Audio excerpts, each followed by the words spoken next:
मतलब आप लोग क्लाइंट के हिसाब से देखें ना, तो क्लाइंट को शो करने का सबसे बेटर डिसीजन ट्री होता है, उसको समझ में आता है तुरंत। ठीक है, सपोर्ट वेक्टर मशीन दिखा दोगे उसको समझ ही नहीं आया क्या चल रहा है, पगला जाएगा वो। ठीक है, तो हमेशा क्लाइंट को दिखाने के लिए बड़ा बढ़िया मैटर है डिसीजन ट्री। एनीवे, आगे बढ़ते हैं।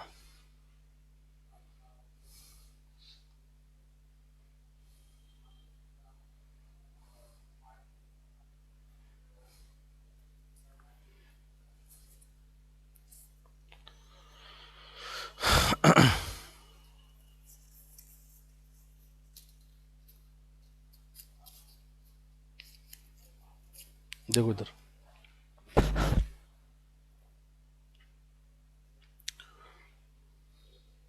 पहले एक डेटा देखो।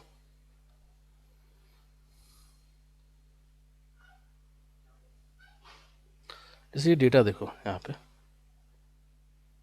लिखा है कि देखो, ये ना प्ले टेनिस है, गलती से प्लॉट है ऐसे, प्ले टेनिस है लिखा है। Outlook, temperature, humidity, wind, play tennis.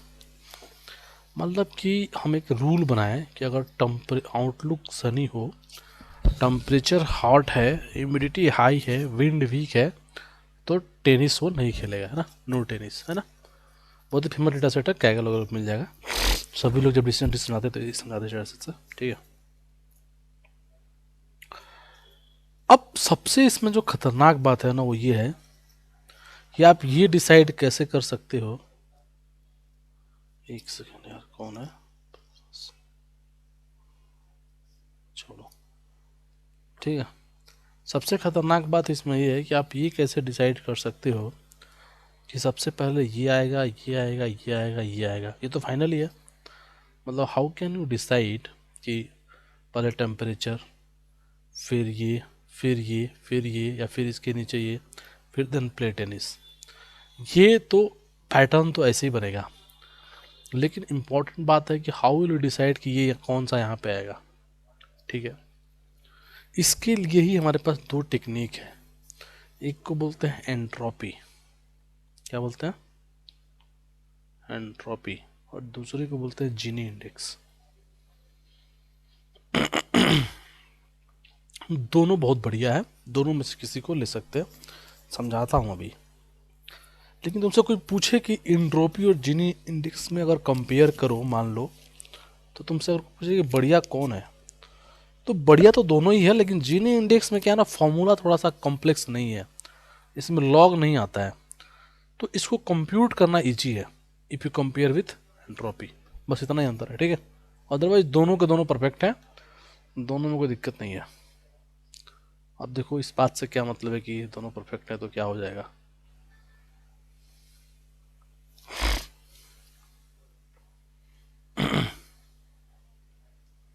देखो,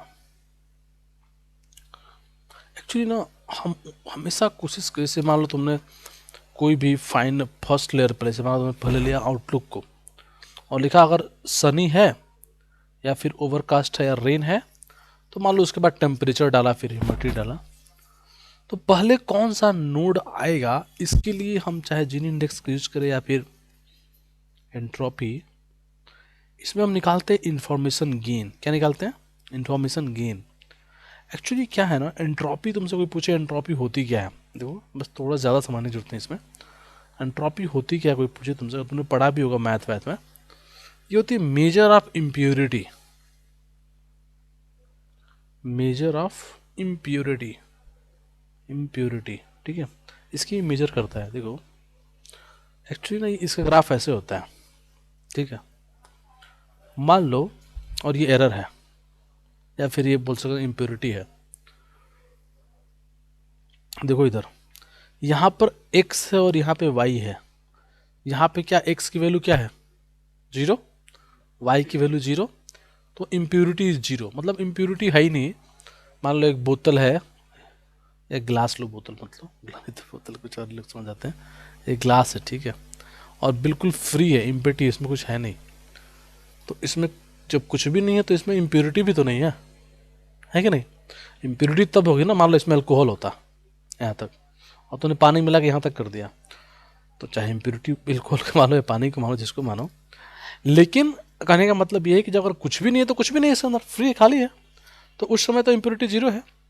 लेकिन अगर 50% एल्कोहल है और 50% वाटर है, बराबर बराबर, जैसे यहाँ पे, ठीक है, यहाँ पे, तो इस अगर ये पॉइंट देखा जाए, ये पॉइंट देखो, ये पॉइंट यहाँ पर y भी है और x भी है ना, तो यहाँ पे इम्प्योरिटी देखो मैक्सिमम है ना, क्योंकि वापस से इसमें जब दोनों बराबर बराबर में होंगे, मतलब 50% हो वाटर और 50% हो मान लो मिल्क हो, तो यहाँ पर सबसे अधिक इम्प्योरिटी है।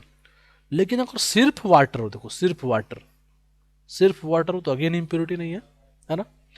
तो ये है एंट्रोपी ग्राफ। इसका मतलब एंट्रोपी मैक्सिमम तब होगा जब मैक्सिमम इम्प्योरिटी होगी, ठीक है। हम करते क्या हैं, पूरा का पूरा हर नोड को मेन मानेंगे, सबके लिए इम्प्योरिटी निकाल, मतलब एंट्रोपी निकाल के नीचे वाले को इम्प्योरिटी निकाल के, जैसे मान लो तुमने इसको बोला कि, देखो इधर थोड़ा सा समझ जाना, मान लो तुमने इसको बोला कि मेन है, ठीक है, क्या ये मेन है, देखो ना वो होगा, क्या बोलते हैं, है, इसको देखो ना, यहाँ हटा गया है, ये इसको बंद करो ना यार, ये यहाँ तो है, इसको बंद करता हूँ। देखो मान लो ये मेन नोड भी लिया, इसके बाद दो नोड हैं, इसकी भी एंट्रोपी निकालो, इसकी भी निकालो और इसकी निकालो। मान लो ये E1 है, ये E2 है और ये E3 है। हम क्या बोलते हैं, हम निकालते हैं information gain, IG is equal to E1 मतलब एंट्रोपी 1 माइनस इसका निकालो कि इसका वो क्या है, इसका मतलब ये कितने, मान लो इसमें टोटल 10 थे और ये 4 इसमें डेटा है, मान लो इसमें 6 है, तो लिखो 4/10 मल्टीप्लाई E1 E2 है ना, E2 माइनस 6/3 E3, तो यहाँ से आएगा इन्फॉर्मेशन गेन। ऐसे ही अब इसको हेड पे ले जाओ, इसको इधर लाओ, ऐसे ऐसे सबका निकालेंगे, जिसका सबसे अधिक इन्फॉर्मेशन गेन आएगा, मतलब सबसे अधिक उसी के पास है, उसको सबसे ऊपर रखो, ठीक है, क्योंकि उसको सबसे ऊपर रखेंगे तो सबसे छोटा डिसीजन ट्री बनेगा। इसीलिए तुमसे कोई फॉर्मूला पूछेगा नहीं, बट पता होना चाहिए कि सबसे अधिक इसका इन्फॉर्मेशन गेन होता है, सबसे ऊपर जाएगा, ठीक है, क्योंकि उस तरह से हम ट्री को छोटा बना सकते हैं। पहली बात तो ये, मतलब जल्दी जल्दी हम कन्वर्ज कर सकते हैं, कन्वर्ज हो जाएंगे अपने मॉडल पे, एक तो बात ये है। दूसरी बात, एंट्रोपी का फॉर्मूला क्या होता है, कुछ नहीं होता, minus probability log to probability, ये लॉग आता है, इसीलिए एंट्रोपी में लॉगरिथमिक आते हैं, इसमें लॉगरिथमिक नहीं आता, इसमें जो फॉर्मूला में आता है 1 - p² आता है जीनी इंडेक्स में, तो इसे जीनी कैलकुलेशन थोड़ा ईजी है। तो ये एंट्रोपी या फिर जीनी दोनों से इन्फॉर्मेशन ये निकालते हैं, जिसका सबसे अधिक है उसको ऊपर रखते हैं, ठीक है, ये कोई बात की बात नहीं है, इतनी बात हो गई, ठीक है। प्रॉब्लम क्या है, ला दो।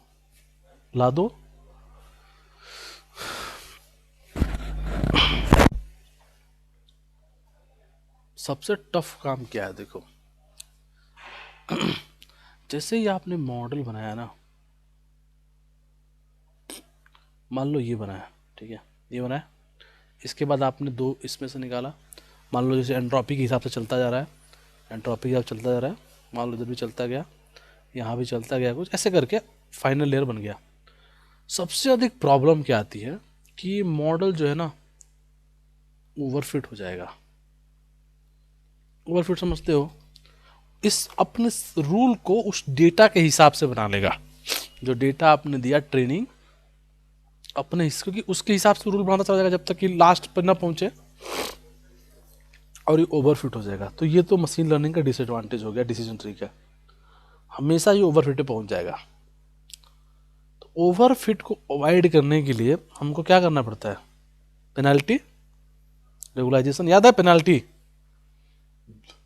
भूल गए क्या, L1 पेनाल्टी, L2 पेनाल्टी। तो जो पेनाल्टी है वो यहाँ पे क्या है कि हम ट्री का मैक्सिमम फिक्स करें कि भाई इतना डेप्थ लो, इसके ज़्यादा डेप्थ जाओ ही मत। तो आपने एक पेनाल्टी लगा दी कि भाई इससे अधिक डेप्थ आप नहीं जा सकते इसमें, ठीक है। तो अगर आपने पेनाल्टी लगा दी कि इससे ऊपर डेप्थ लेके जा ही नहीं सकते, तो उसको कभी, इसका मतलब उसकी वो अंदर जा ही नहीं सकता, तो ओवरफिट हो नहीं पाएगा और एक एवरेज मॉडल हमें मिल सकता है। इस बात से कितने लोग सहमत हैं, कितने लोगों की बात समझ में आ रही है,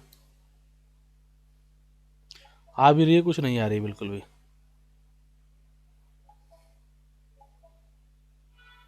आ रही बात समझ में, बोलते नहीं हो तुम लोग यार, बोलो ना। ठीक है, नहीं बोलोगे?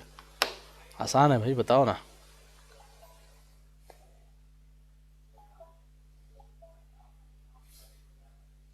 क्या इतनी बात समझ में आई सभी को? Thank you Gajendra. Okay, very good. ठीक है, थोड़ा मेरा गला दर्द कर धीरे धीरे बोल रहा हूँ, ठीक है? इधर चीज़ नहीं है थोड़ा, है ना? देखो यार, तुम्हारे बैच से भी मैंने 3-4 लोगों सेलेक्ट किया है, ठीक है? तो बहुत जल्दी मैं आपको मेल कर दूंगा, ठीक है?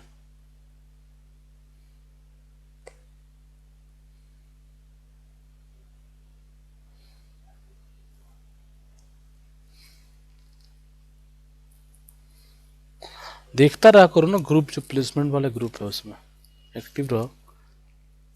अच्छा, ये ऑफलाइन ड्राइव भी था ना, बहुत बच्चे तो ऑफलाइन में आ भी नहीं सकते, ये भी एक चैलेंज है ना। देखिए तो लेट्स डू दिस। ये तो बहुत सिंपल डेटा है, इस पर कुछ ट्रेनिंग नहीं हो सकती बस दिखाने के लिए। आगे बढ़ते हैं, लेट्स रीड द डेटा।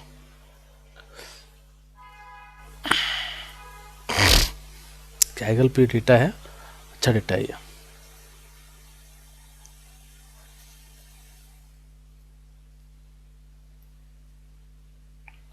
इसमें क्या क्या है, इसमें ना बताना है ना तुम्हारे कि जो क्वालिटी है उसके हिसाब से कलर क्या है, ठीक है?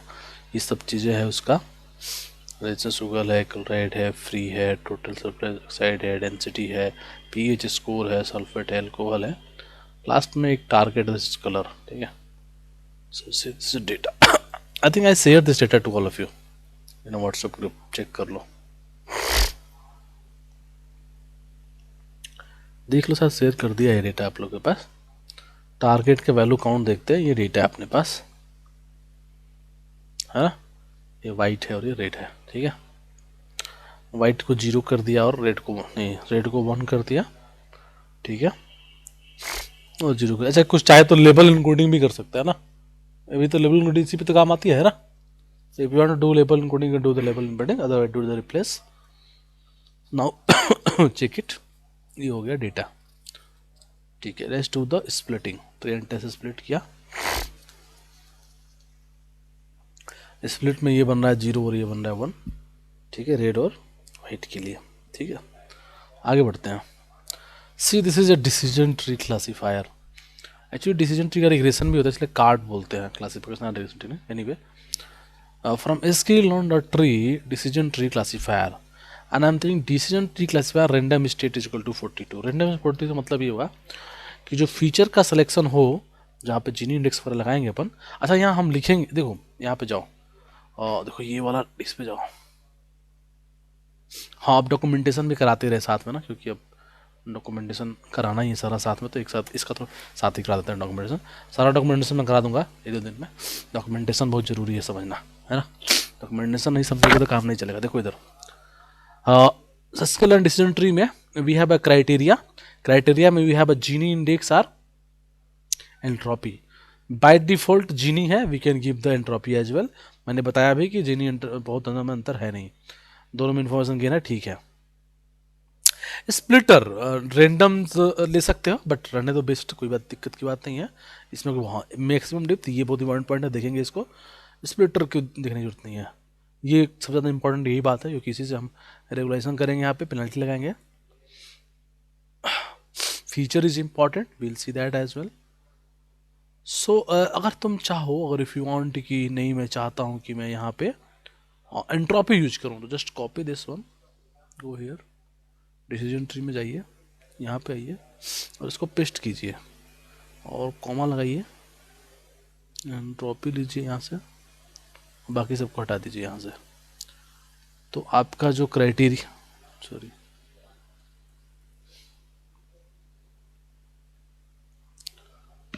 तो आपका जो क्या हुआ,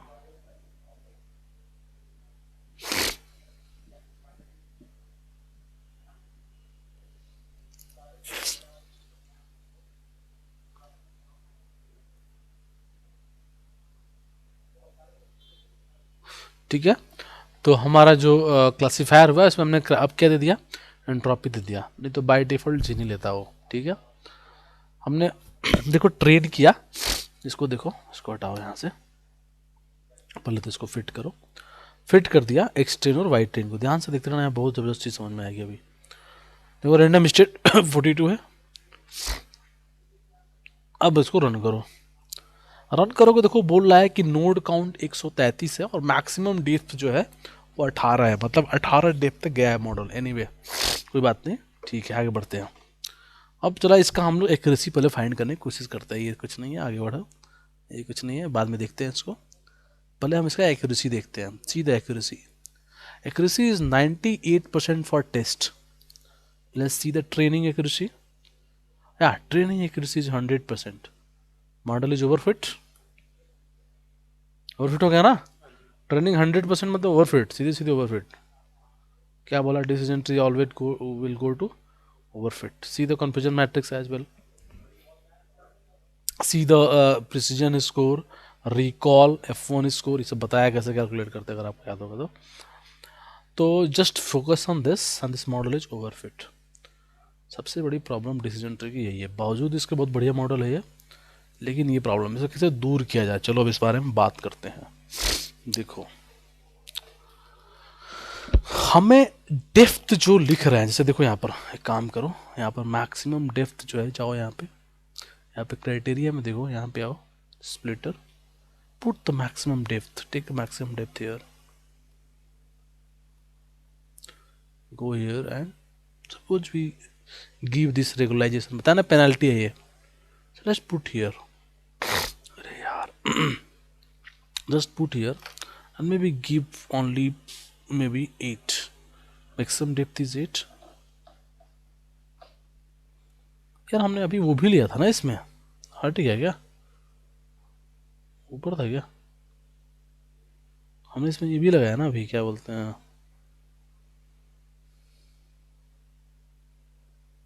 अच्छा यहाँ पे है वो, ये इसको भी ले लो ना, इसको डालो यहाँ पे, है ना, एंट्रोपी भी ले लो, रन करो आप, ठीक है, मैक्सिमम डेप्थ 8 है। देखो यहाँ पे मैक्सिमम डेप्थ 8 ऑलरेडी फिक्स है तो वही रहेगा। अब रन करो जरा,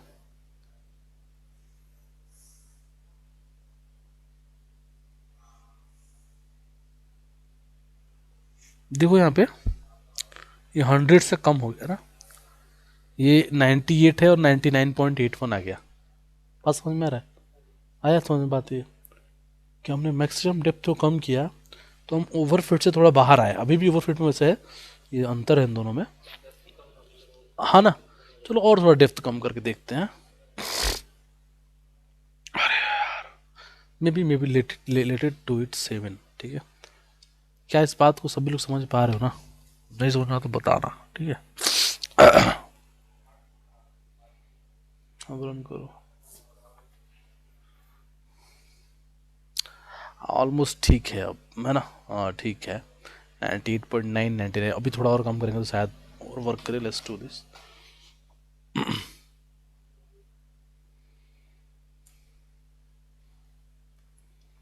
टाइप करके देखते हैं।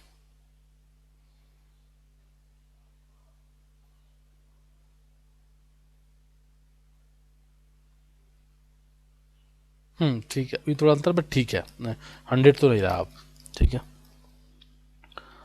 अब एक बात बताओ, ये तो बड़ा ही रेंडम सा खेल हो गया ना कि हम बार बार जाएं और इस हाइट को बदल, लेकिन देखो ये काम ठीक है, हम इससे करके अपने मॉडल को रेगुलाइज तो कर ही पा रहे हैं, है ना।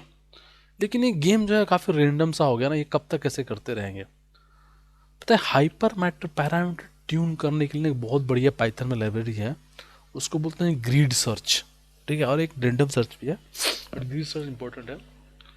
ग्रीड सर्च में क्या होता है ना, आप बता दो कि कहाँ से कहाँ तक वो चेक करे, ठीक है, अपने आप ही वो चेक करेगा और जो सबसे बेस्ट होगा उसको सेव कर देगा, ठीक है। चलो वही टेक्निक, ये बताना भी था मुझे, ग्रिड सर्च एक्चुअली प्रोजेक्ट में यूज करते हैं, बट डिसीजन ट्री में तो मजबूरी है यूज़ करनी पड़े, तो कभी हो ही नहीं पाएगा सही काम। तो अच्छा है कि हाँ ये बता भी देंगे ग्रिड सर्च होता है क्या, ध्यान से देखिएगा इसको, क्योंकि हर प्रोजेक्ट में आपको करना पड़ेगा इसको यूज, ठीक है। सो ठीक है, so let's go and check it. देखो आगे बढ़ो जरा।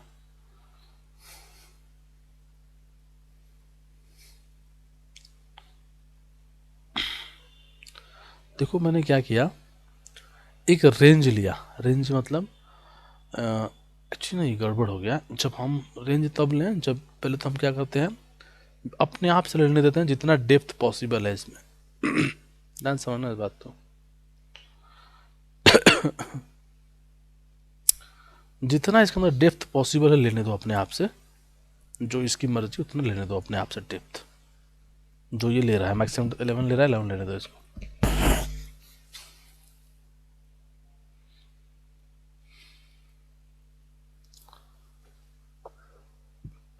देखो एक डेप्थ नाम से लिस्ट बनाया, और इसमें दो के गैप पे 1 से लेके 11 तक जितना मैक्सिमम था वहाँ पे एक लिस्ट में डेटा डाल दिया। 1 3 5 7 9 और 11। ठीक है, ये बात सबको समझ में आ रही है? All of you understand this? ठीक है, ठीक है। अब देखो, जब आप, क्योंकि हमने उसमें डेप्थ एक भी नहीं ली, जीरो डेप्थ के साथ पता किया, तो 11 डेप्थ था पूरा उस डिसीजन ट्री का। हमने एक लिया, चाहो तो तुम एक डाल लो, बस ये है कि मैक्सिमम टाइम प्रोग्राम रन हो जाएगा। ले लो एक भी, ले लो, क्या फर्क पड़ता है। ठीक है, एक लेने के लिए तो जीने की क्या जरूरत है, हटा दो फिर। ठीक है, बात समझ में आ रही? फिर हमने क्या किया, हमें कितने फीचर लेने चाहिए। हमने क्या किया, जब हमने without giving any hyper parameter, पहले हमने पता किया कि इसके इम्पोर्टेंस फीचर कौन कौन से हैं। जितने थे उतना का एक लेंथ बना लिया। तो टोटल 12 रहे होंगे, 12 का बना लिया 1 से लेकर 12 तक। ठीक है, अब हमने क्या किया, यहाँ पे देखो एक, यहाँ पर किया from scalene dot mode selection import grid search. बहुत ही शानदार लाइब्रेरी है ग्रिड सर्च। इससे हम ना सर्च करते हैं कि कौन सा फीचर सबसे बेस्ट हो सकता है। ठीक है, फीचर मतलब क्या वैल्यू, मैक्सिमम डेप्थ की हम कैसे वैल्यू पता करें कि बेस्ट क्या होगी। एक तरीका तो यह लूप चलाएं, है ना, और पता कर ले किससे बेस्ट आ रहा है। दूसरा तरीका है ग्रिड सर्च करें, क्योंकि वो कॉम्बिनेशन दोनों चेक कर लेगा। हमेशा देखना, ये ना डिक्शनरी के फॉर्मेट में लिखते हैं इसको, चलेगा ग्रिड सर्च। जो भी तुम्हारा पैरामीटर है, max depth is equal to depth, तो मैक्स डेप्थ को हमने असाइन कर दिया 1 से लेकर 11 तक। मैक्स फीचर को डिफाइन किया एफ ई, मतलब 1 से लेकर 12 तक। ठीक है, रन करो। अब इसको डाल दो ग्रिड सर्च में। देखो इधर जी आर, कोई भी नाम रख सकते हो, इसका नाम मॉडल भी डाल सकते हो। Put it model, model is equal to grid search C V, जो ऊपर था। डिसीजन ट्री क्लासीफायर बिल्कुल जो फ्री है, डिसीजन ट्री इसमें कुछ भी नहीं दिया। पैरामीटर ग्रिड इजिकल टू ये जो बनाया है दिया। स्कोर मतलब किसको आप हाई करना चाहते हो, जॉब से माइनस का मतलब नहीं है। हाई मतलब एक्यूरेसी को हम हाई करना चाहते हैं। नाउ लेट्स रन इट, थोड़ा टाइम लेगा। रन हो गया, वाओ, जस्ट सी दिस। अब फिट करो इसके साथ। नो नो, ये मॉडल में सेव किया ना, पुट इट मॉडल हियर। जी यार तो कोई चीज़ है ही नहीं, गड़बड़ हो गया।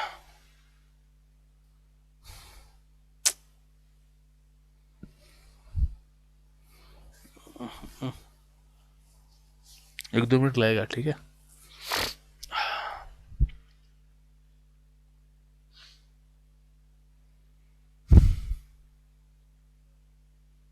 क्या यहाँ तक बात सबको समझ में आ रही है ऑनलाइन में? बोलो यस या नो, डाउट है तो पूछो। ठीक है, ठीक है, ठीक है। बहुत अच्छा मॉडल है ये, है ना। बस थोड़ी सी ही रहती, ओवर फिटिंग में ज़्यादा, अदरवाइज देखो जिससे सपोर्ट वेक्टर मशीन है वो भी बहुत अच्छा मॉडल है। उसकी प्रॉब्लम क्या है, टाइम बहुत लेता है वो, है ना। अगर आपने कर्नल लगा लिया तो ट्रेनिंग करने में बहुत टाइम लगता है, ये उसकी प्रॉब्लम है। बट उसके अपने एडवांटेजेस भी हैं, है ना। तो वैसे डिसीजन ट्री बहुत अच्छा मॉडल है, अगर आपका डेटा सही तरीके से हो तो। ठीक है, अपन बात करेंगे ना कब कौन सा मॉडल लगाना चाहिए। इसको पहले हटाते हैं और इसको मॉडल से ट्रेन करते हैं।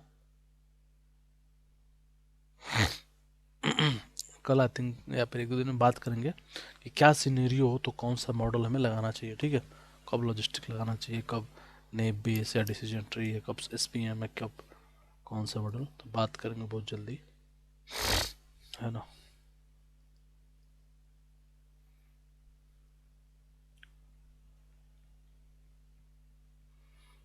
ठीक है, देखिए यार, रन हो गया फिट, रैंडम स्टेट 42 सेम गया है, मैक्स डेप्थ इसने लिया है। लेट्स सी दिस कि कितने पे काउंटिंग जा रही है, 143। मैक्सिमम डेप्थ इसने 17 लिया है, मैक्सिमम डेप्थ इसने 17 लिया, कोई प्रॉब्लम नहीं। हम क्या करते हैं यार, ये GR क्यों ले लिया, मैं मॉडल दिया है ना, सो मॉडल से चेक करें ना।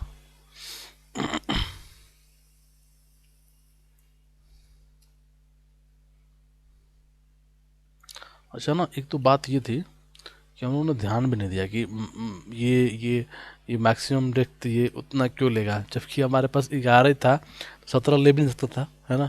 तो इसलिए मतलब ध्यान भी नहीं दिया इस बात का हम लोग।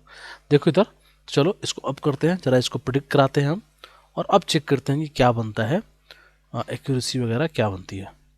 रन इट, देखो ये है वो आपका टेस्ट एक्यूरेसी, और ये आपका ट्रेन एक्यूरेसी। सो जो 100% एक्यूरेसी से दैट इज डिक्रीज्ड, और द पॉइंट, है ना।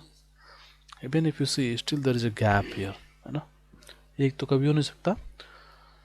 ठीक है, तो कहने का मतलब यह है कि ऐसे हम अपने मॉडल को चाहते हैं कि बेटर हो पाए, ठीक है। The process is same, just we want to decrease the depth. So for decreasing the depth we are using grid search, try to find कि कितना बढ़िया डेप्थ लगेंगे तो मॉडल हमारा काम चला देगा, ठीक है। अच्छा, आप में से कोई भी, मैं एक क्वेश्चन पूछता हूँ, जरा बताना, तो किसी को आइडिया है कि आखिरकार ओवरफिट होता क्यों है हमारा मॉडल, ओवरफिट क्या होता है सबको पता होगा आई थिंक, है ना, बट ओवरफिट होता क्यों है, अगर if I asked why model become overfit, anyone have any answer, anyone? हाँ, साइज बढ़ने से ओवरफिट नहीं हो सकता मॉडल, डेटा साइज जितना, अच्छा उस तरह से कह रहे हो क्या, फीचर्स, अच्छा नहीं, नहीं, देखो यार ध्यान से देखना, जब मॉडल डेटा के एक पॉइंट को ट्रेन कर लेते हैं, एक एक पॉइंट को, देखो बहुत इसने सही बोला है, जब मॉडल एक एक पॉइंट को ट्रेन कर लेता है ना, ये मैंने बोला भी होगा कि बहुत ज़्यादा जब ट्रेनिंग हो जाती है हैवली, बट इसका जो प्रैक्टिकल या फिर टेक्निकल टर्म है ना, उसको बोलते हैं ना, मैं कई बार बोलता हूँ बायस वेरिएंस ट्रेड ऑफ, अगर पता होगा तो मैं बोलता हूँ ना, बायस वेरिएंस ट्रेड ऑफ। देखो जब वेरिएंस बहुत हाई हो ना, क्या, वेरिएंस बहुत हाई हो, ठीक है, क्या हो, इसी को बोलते, इसको वेरिएंस हाई होने का मतलब, जैसे मान लो तुम्हारा डेटा कुछ ऐसे है, ऐसे ऐसे डेटा है तुम्हारा, ठीक है, ध्यान से देखो, ये डेटा है तुम्हारा,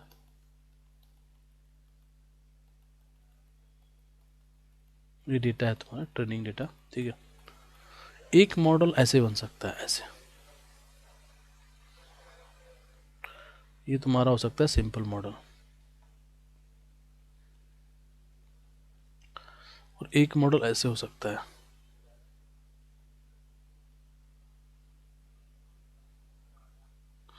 मान लो ऐसे डेटा को एकदम टच करते करते निकल जा, इसको बोलते हैं कॉम्प्लेक्स मॉडल। अब देखो क्या होगा, इस मॉडल का ना, सिंपल मॉडल का हमेशा बायस हाई होता है, इसका मतलब अंडरफिट की तरफ जाता है ये।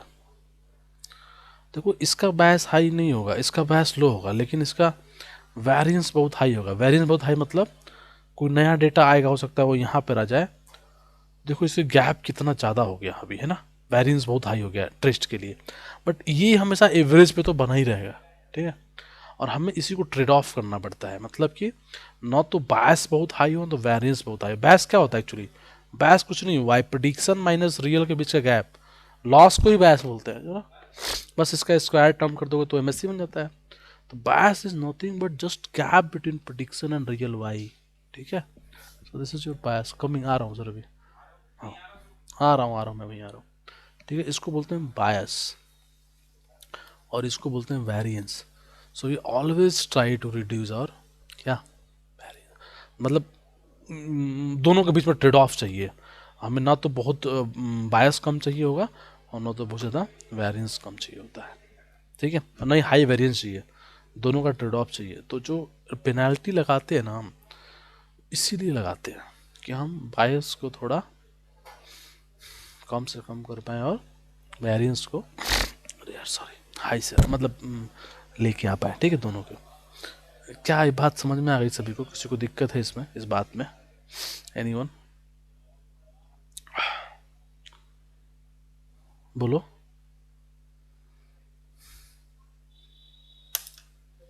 आज किसी ने ज्वाइन नहीं किया था ना, वो क्या बोलते हैं,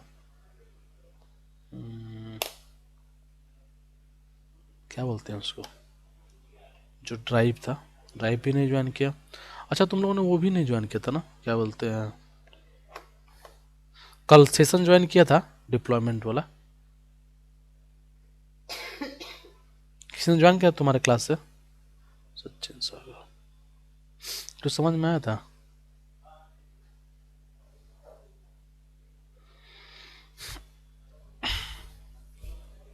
देखो अगर समझ में नहीं आएगा तो टेंशन मत लेना, ठीक है, वो थोड़ी अलग चीज़ है, ठीक है,